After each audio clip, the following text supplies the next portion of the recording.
So there are two models that I think are very relevant, the Northern Ireland model and the South African model, to understanding the prospects, seemingly remote at this point, but the only, I think, real prospects for finding any kind of peaceful, sustainable, peaceful solution to this conflict that has so deeply tormented the Palestinian people and the Israelis as well.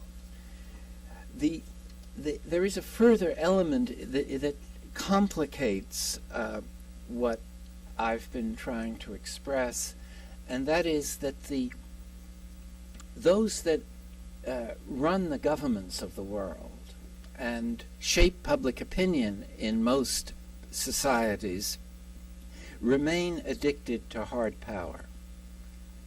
And we see it now in the American debate on Afghanistan and on Iran, and there is a sense that serious governmental policy, particularly by powerful countries, should be shaped according to what academic people call the realist consensus. And what realism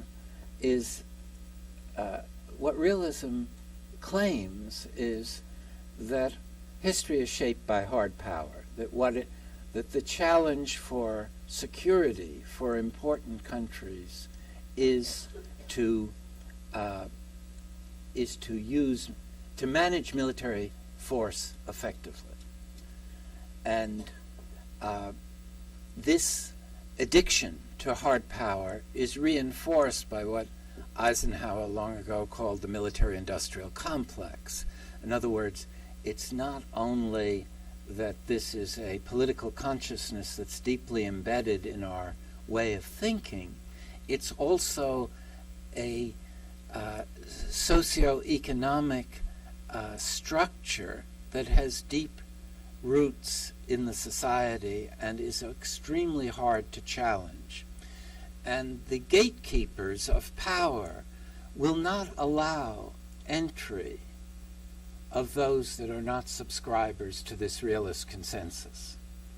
So you get no interesting discussion of whether, for instance, the military budget of the United States is way inflated over any legitimate security objectives. It is outside the realm of responsible debate. See, this addictive consensus, and that prevents any kind of constructive criticism, even constructive debate. The last presidential campaign never raised the issue, even though the United States spends as much as the rest of the world put together on its military machine and has never felt more insecure. So there is a zero learning curve, and the government continues to reinvent ways to fail.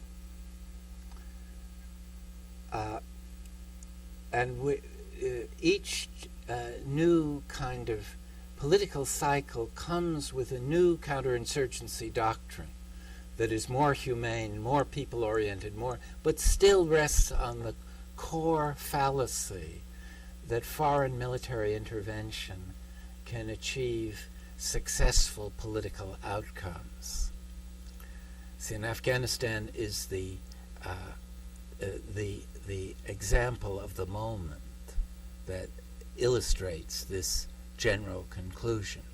So let me end by saying that I think one needs to look in new directions to be hopeful about an eventual just outcome of the Palestinian struggle.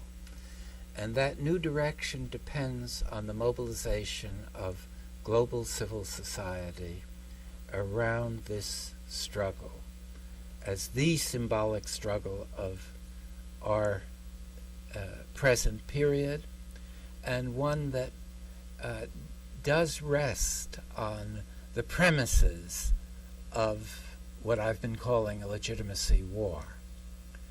And this requires that we disabuse ourselves of the two-state illusion, and at the same time that we be careful not to mindlessly endorse a one state that would reproduce within the borders of a single state exploitative and oppressive structures that now exist in the form of the occupation. In other words, one can look at, after 42 years, one can consider the occupied territories to be effectively annexed, that this is a de facto one state already. It exists. The question is, how do you democratize it? How do you give and you can't democratize it without eliminating its ethnic identity. It has to be a state that serves the diverse peoples, the diverse religions that live within its borders. And that may seem like a difficult struggle, but it's at least taking account of the real elements that have prevented over this long period of time any progress toward an outcome that could be identified with sustainable peace. And I think we all have a part to play in this struggle because it is a civil society challenge. The Jewish philosopher Abraham Heschel once said, "Few are guilty, but all are responsible." And I leave you with that thought. Thank you very much.